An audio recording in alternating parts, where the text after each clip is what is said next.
Ashama akkam jirtu jaalatamoo fi kabajamtoonni ilmaan Oromoo hordoftoota Facebook kiyyaa fi nagaa keessaniin jedha. Yaada wayitan ammallee qabadhee yookaan immoo yaada natti dhaga'ameen gama social media kanaan ibsachuu barbaade jechuudha. Kunis maalinni wanti nani dubbachuu barbaadu kun keessaa tokkoffaa waa'ee amma konkolaataan Oroo jedhu Finfinnee hin seenuu irratti sakattaa fi adabbiin ilmaan Oromootiif kennamaa jiru kana irratti jechuudha. Kana jechuun maalinni sadarkaa tokkoffaa irratti ilmaan Oromoo hundinuu biyya irratti dhalatee irratti biyya irratti akaakayyuu abaabilee meeqalakkaa irratti mana isaatitti hin seenin jechuun kun roorroodhaa oliiti. Gabrummaan kanaa olii waan jiru natti fakkaatu. Nuti ilmaan Oromoo Finfinnee seenuudhaaf eeyyama federaalaa gaafachuu hin qabnu, eeyyama wayyaanee gaafachuu hin qabnu jechuudha. Wayyaaneetu dhufee biyya keenyatti gale malee nuti biyya isaanitti hin gallee jechuudha. Kanaafiyyuu Finfinneen handhuura Oromooti, tan ilmaan Oromooti, Oromoo hundinuu gadi fageenyaan beekuu qabaa jechuudha. Kanaafiyyuu ilmaan Oromoo Finfinnee hin seeninaa yeroo jedhan kanarratti tarkaanfii barbaachisaa ta'e fudhachuu danda'uu qaban jechuudha. Tarkaanfii jijjiiramuu qaba jechuudha. Maaliif nama hufnaan akkasitti dhiiga keenya dhangalaasaa lafee keenya caccabsaa gaaffii nuti gaafanneef rasaasa nu kennaa uummata kana callisnee ilaaluu hin qabnu jechuudha. Maaliif roorroodhaa, roorroon kun hedduu tuqee nama laalaa abbaatu dhoowwata roorroo jedhe. Muranneerraa kutanneerra jedhee ka'uu qaba jechuudha. Muranneerra kutanneerra kaan lollaa yaa Oromoo jennee lolatti gadaan kana gadaa akkasumatti gadaa lolaa gadaa injifannoo taasisuu danda'uu qabnaa jechuudha. Kanaafiyyuu wanni nuti dubbachuu fedhu maalinni tarkaanfii nama jiru kun tootaalii yookaan immoo walumaa galatti jijjiiramuu qaba. Tarkaanfii uummanni konkolaataa ETO kan jedhu kana yoo argee bakka argetti tarkaanfii irratti fudhachuu akka qabu, akka isaan Oromiyaa keessa seenne dhoorkuu danda'uu qabanii jechuudha. Maaliif kana mootummaa yookaan OPDO irraa waan eegamu tokko hin jiru. OPDO'n maali bishaan gabatee irratti garumatti garagarchanitti garagarti waan taateef wanni OPDO irraa waa eeggannu tokko hin jiru jechuudha. OPDO'n silaafis hin jirtu. OPDO'n otoo jiraattee har'a biyya itti dhalatan, biyya dhaloota keetii, biyya abbaa keetii namni seenu yeroo jedhu gadi ba'anii waa tokko dubbachuu danda'anii turan jechuudha. Kanaafiyyuu deebiin takkallee hin jiru. Kanaaf jecha ilmaan Oromoo akka tarkaanfii barbaachisaa ta'e abbootii qabeenyaa ETO warra ilmaan nafxanyaa yookaan jechuun sirna amma gittaa gabrummaan irratti geggeessaa jiru kana konkolaataa isaan irratti tarkaanfii gurguddaa fudhachuu danda'uu qaban. Fakkeenyaaf Salaam buus ETO buusitti garagareeti naannee dhufee jechuudha. Kanaafiyyuu sanirratti illee tarkaanfii fudhatamuu qaba. Fudhatameeralleeti ammallee gahaa miti itti dabalee akka inni bakka sanii socho'uu hin dandeenyetti hojjechuu danda'uu qaba.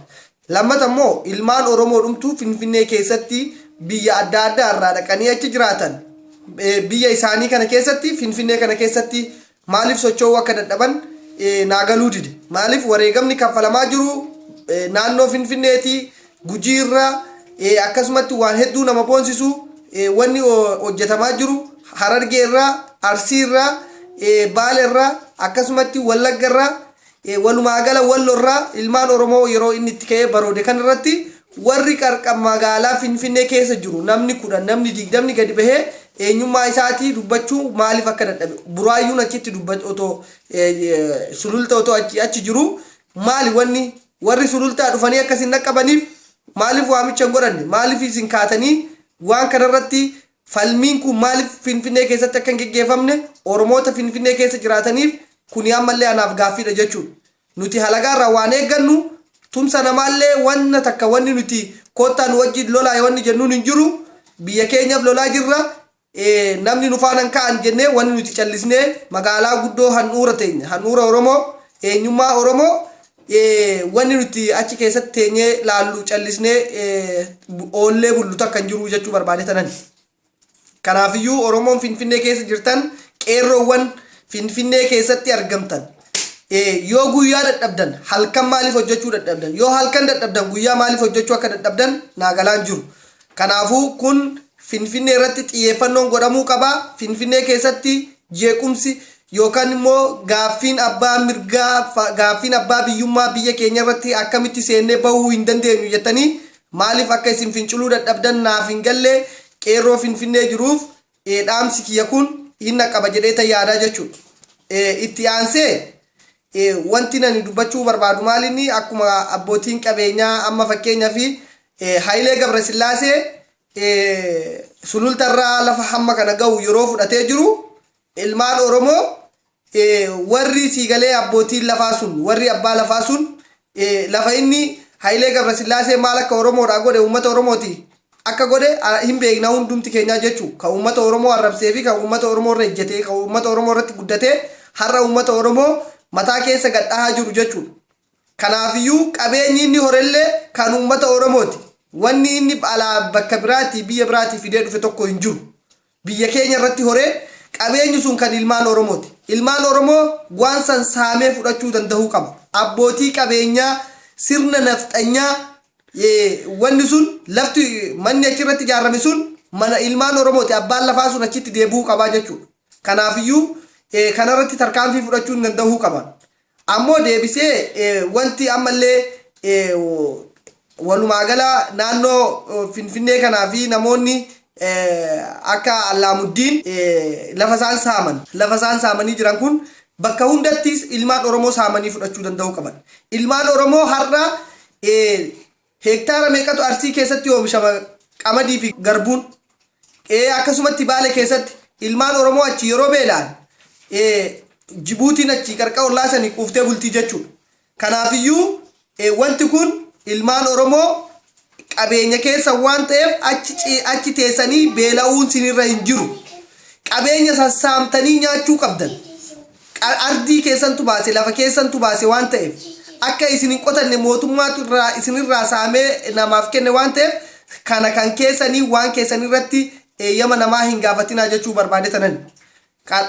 Kana saamtanii bakka argitanitti qabeenya Allaamuddin kookaallee ta'ee sebenaappillee ta'ee akkasumatti Spraayitii waan adda addaa kana Allaamuddin laalchise kana uummanni Oromoo saamuu qaba saamuudha siigalee saamanii namoota keenya kabeelaa irra jiran ijoollee daa'imman isaaniin dhaqqabuu danda'uu qabanii jechuudha. Kanaafuu qeerroo walumaa galatti tarkaanfiin inni fudhachaa jiru tarkaanfii hedduu nama gammachiisu waan hedduu ittiin boonaa jirru nutullee wareegama barbaachisaa ta'e biyya alaa kanaa deebinee biyya keessatti kafaluuf qophiidha jechuudha. Waan dandeenyen isin bira dhaabbanna. Hir'inni wanni barbaachisu amma haalli amma hiriirri yookaan sochii nama jiru kun jijjiiramuu qabaa jedhaan. Jijjiirama tarkaanfii beektee tarkaanfii xumuraa irra gahuu qaba. Tarkaanfii xumuraa kanarra yoo hin gahin uummanni kun wanti isaan nu laalan tokkollee hin jiru. Tarkaanfiin sun maalinni bakka arganitti karaan cituu qaba. Karaan kun uummanni Oromoo akka inni beektee wanni magaalaa adda addaa irraa nyaata waan barbaadu hin qabu kan oomishu ofiidhaa fi gootaraa keessaa qaba. Gootaraa isaa kana keessaa baasee nyaatee zayitii fi wannoommoo yoo ta'e achumatti naannoo keenyatti kan oomishamu jira. Biyya nuugin hin jirre hin jiru, biyya saliixni hin jirre hin jiru, biyya talbaan hin jirre hin jiru. Kanarra darbee dhadhaa fi wannoo qabna jechuudha. Dhadhaa fi aannan qabna sanitti fayyadamna jechuudha. Kanaafiyyuu wanta akka waan barbaachisu qabu qabeenyi Oromoo saamamee gara biyya alaa deemaa jira. Allaamuddin warqiin inni achi amma baase kun toonii meeqa? Toonii 7 waggaatti jechuun har'a uummanni Oromoo achi beela'ee jira naannoo sanii beela'ee jira yeroo jiran namni namatti kolfa warri faranjii nutti kolfanii jechuudha. Maaliif warqiin hammi kun yeroo bahu addunyaa moo Itoophiyaa miti yookaan immoo biyyattii Oromiyaa miti East Africa yookaan Afrikaa waliigala biyya jiraachisuu danda'u maallaqni warqiin achi keessaa bahu kun. Kanaafuu warqiin kun akkuma beekamu bakka adda addaa irraa guurrama wanni guurramu bunni kun qabeenyi Oromoo kun ilmaan Oromootu fayyadamaa jira. Hagostu baasaa jira. Hagos eessa facaasee jira. Kan oomishu ilmaan Oromooti. Kan beela'u ilmaan Oromooti. Kanaafiyyuu qeerroon tarkaanfii kan akka inni jijjiirama itti kennu ani kana jechuudha yaadni kiyya. Sadarkaa biraatiin immoo ilmaan Oromoo kan biyya alaa jirru kun gargaarsa yookaan ilmaan Oromoo kan biyya keessaaf wareegama barbaachisaa ta'u kafalaa jiraniif dhaabbachuu danda'uu qabnaa jechuudha. Waamicha lammummaa dirqama lammummaa yaamicha nama tokkorraa otoo hin eeggatin Oromoon waan Oromoo bira dhaabbachuuf fiigee dhaqqabuu danda'uu qaba. Kanaafiyyuu hundi keenya bakka jirrutti ilmaan Oromoo xiqqaa guddaan ilmaan Oromoo kana waraana keenya hidhachiifnee waraana qabnu waraana bilisummaa Oromoo hidhachiifnee qawwee itti binnee arbijii itti binnee akka wayyaaneen nu lolaa jirtu kana isaaniin loluu dandeenya jechuudha. Kanaafiyyuu dandeettii itti qabna, humna ni qabna, wanni nuti nu rakkisu takka illee hin jiru. Kanarratti ilmaan Oromoo hundinuu hirmaannaa gochuu qabani kan biyya alaa jiran. Nama tokko bakka wanni qophiin Oromoo jiru tokkotti waamicha eeggachuu miti. Dhagaanii jennaan fiiganii dhaguudha. Dhaqanii jennaan waan dhaqaniif waan quuqamaniif waan ilmaan Oromoo irraa dirqamni lammummaa isarraa eegamu tokko gaaffii tokko malee bahuu danda'uu qabaa jechuudha. Kadhaanii fi dhaamsi koottaa akkana goona jechuun kana booda haa dhaabbatuun jedha. Kanaafuu garaagarummaan nu jidduu jiru takka illee waan hin jirreef kaayyoon keenya takkittiin walabummaa fi bilisummaa Oromiyaati jechuudha. Kanaafiyyuu saba bilisoometu waan hunda qaba. Saba walabummaa qabutu daangaa ofii kabachiifatee daangaa ofii irratti abbaa biyyummaan isaa kabajaan isaa birmadummaan isaa kan kabajamuu fi eenyummaan isaa kan laallamu jechuudha. Akkuma argitan ilmaan Oromoo gariin gara biyya Jibuutitti dhimma maaster pilaanii kanarraan namoonni barattoonni baay'een bahanii naannoo san keessa warri karaarra ciisanii jiranii akkuma argitan biyya Saawud Arabiyaa seenuudhaa fi Yamanii keessatti konkolaataa namoota 107 kana keessatti gara nama 200-300ti. Kun hundinuu biyyaa bahuun furmaata takka hin qabu. Ilmaan Oromoo kana booda biyyaa bahuun furmaata hin qabu. Nu laalaa jiila. Maaliif wanni nuti eessinee biyya keenyaa baanu hin jiru. Oromoo qabeenyi jiru. Qabeenyi Oromoo Oromiyaan qabduu fi Oromoon qabu nuhi miti warra nurra darbee halagaa jiraachisuu danda'u. Kanaafiyyuu fooqii nuti amma kaasnee suuraa kana laaltanii sammuu keessan hin jeeqidhaa. Achi jira wanni jiru. Wanni jiru Oromiyaa keessa jira. Albuunni biyya Ormaa kana hin jirretu biyya Oromiyaa keessa jira. Kanaafiyyuu sanitti fayyadamuudhaaf uummata nurra jiru kana ofirraa buqqisuu danda'uu qabna. Qabeenya keenya beekuu qabna. Humna keenya kana barree humna keenya kanatti fayyadamuu qabna. Sochiin bakka hundaa yeroo ka'u Gujii irraa amma sochiin garmalee socho'aa jira. Harargeedha akkasitti socho'aa jira. Akkasumatti naannoo biraatti immoo qaqqabbanaa jira jechuudha. Kanaafuu akkas ta'uu hin qabu. Wanni kun wal faana ka'uu qaba. Waliin siigalee yeroo tokkotti yeroo akkasittiin ka'u maal ta'a? Wayyaaniin humna dhabdi jechuudha. Loltuu ishiin qabdu kana bahaa fi dhiyaa fi kaabaa fi kibbatti erguu hin dandeessu. Karaan cituu qaba. Kanaafiyyuu karaa yeroo cite bakka sochiin ka'u hundatti xiyyeeffannoo guddaan akka karaan citu. Akka karaan citee konkolaataan tokko ol bahuu fi gadi bahuu hin dandeenye. Sochii guddoon kana ta'uu qaba. Kanaafuu kanarratti qeerroon xiyyeeffachuu qaba. Konkolaataa poolisii kan nuftu amma fakkeenyaa fi yeroo darbellee dubbannee jirra. Wanni ilmaan Oromoo isin gochuu qabdan gaaza bitattanii gaaza sanitti gaaza fi zayitii xiqqoo itti naqxanii sanbooda yoo gaaza sanitti guuttanii funyoo maali jirbii yookaan immoo carqii ciccitaa san xaarmuzii yookaan buttulleetti guuttanii buttullee sanitti qabsiistanii gaafa isinitti darbatan boombii caala dhowaa jechuudha. Boombii caala isaan gubaa jechuudha. Kanaafuu konkolaataa isaanii irratti bakka argitanitti waan kana fayyadamtanii viidiyoo isaallee yeroo baay'ee sheerii gochaa jirra. Yoo immoo ammas barbaachisaa ta'e qarqara sanillee isinii kaayee hanga tokko.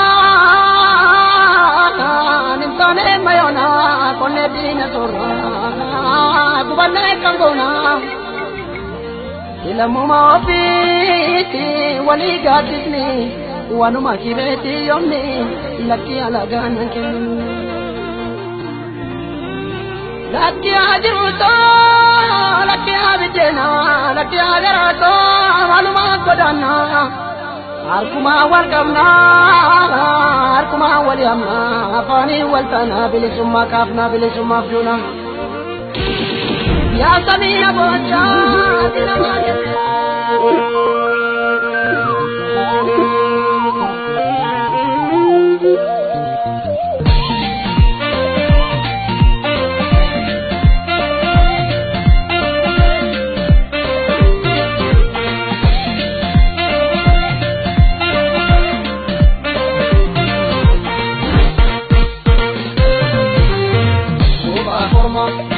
korma goba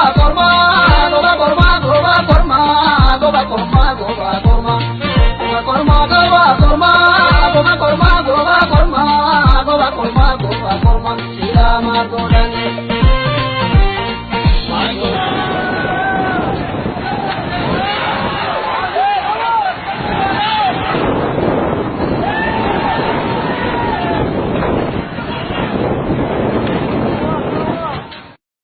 agarsiisuun hin danda'a jechuudha.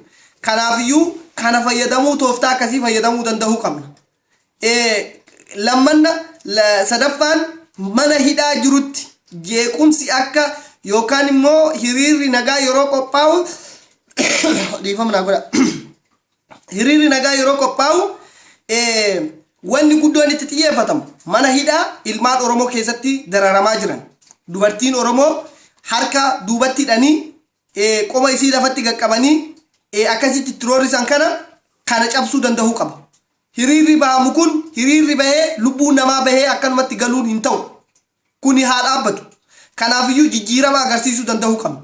Wanni nuti goonu uummanni jiru akka jirutti namni magaalaa baadiyyaadhaa bahee hiriira kana guyyaa tokkoon manni hidhaa naannoo sanitti argamu. Naannoo fedhetti yeroo ka'e yeroo argamu mana hidhaa san cabsanii ijoollee san yaasuudha jechuudha. Ijoolleen sun eega yaa'anii booda rakkinni tokko wanni uumamu hin jiru sana booddee uummanni of gurmeessaa san daran qabsoon cimachaa deemti jabaachaa deemti jechuudha. Mootummaan kun hin jiru akka isin amma laaltan namni sodaatina warra qawwee qabatee magaalaa keessa yaa'u kan isaaniin alatti namni biraa hin jiru. Isaan jechuun immoo humna san isin qabdanii of irra jettanii jennaan humni biraa dhufee isin miidhu hin jiru. Yoo Wallaggatti ka'e yoo akkasumatti Jiddugaleessatti Hararitti Arsiitti Baaleetti Jimmatti Iluutti akkasitti Siinigalee Wallotti biyyoota adda addaa kana keessatti Booranatti bakka hundatti yeroo ka'u humni isaanii hin dadhabaa jechuudha. Kana bira karaa kutama. Gujiin karaa kuta. Booranni karaa kuta. Akkasumatti immoo Shawaan Karrayyuun karaa kuta. Akkasumatti Amboo fi Geedoo jidduu, Amboo fi Giinci jidduu, Amboo fi Hoolota jidduu karaan kun ciccituu qaba jechuudha. Karaa tokko bira yoo darban karaa tokko citamee eegamuu qaba jechuudha. Kana yeroo ta'u mootummaan kun halkan tokko buluu danda'uu hin qabu jechuudha. Keessumaayyuu namoonni amma beektanii naannoo caakkaan jiru kanarratti caakkaa san keessatti ijoolleen of gurmeessitee waan adda addaa hojjechuu dandeessi. Egaa wanni amma deemamu kun gadi fageenyan yeroo hojjetamu fakkeenyaaf gimbiitti yoo ka'e abbaa seenaa irratti konkolaataan tokko akka ol hin baane gadi hin dabarre gochuun ni danda'ama. Maaliif abbaan seenaa mijaa'aadha tabba wannoo qabu lafa namaaf mijaa'aadha jechuudha. Bakka tokko bakka lamatti otoo hin taane bakka 10 bakka 20tti karaa kutuu akkasumatti Geedoo fi Jaajjii jidduutti karaan kutuun hin danda'ama.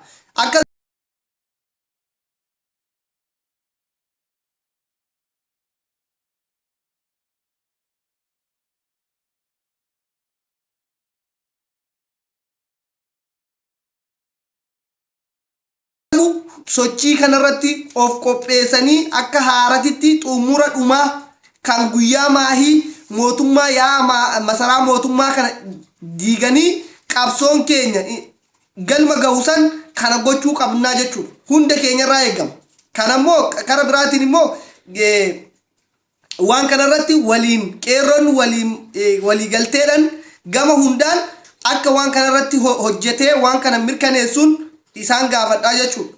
Maalifi nuti amma irriban qabnu isi wayya warra achi keessa jiru. Warra achi keessa jiru yookaan hin du'a yookaan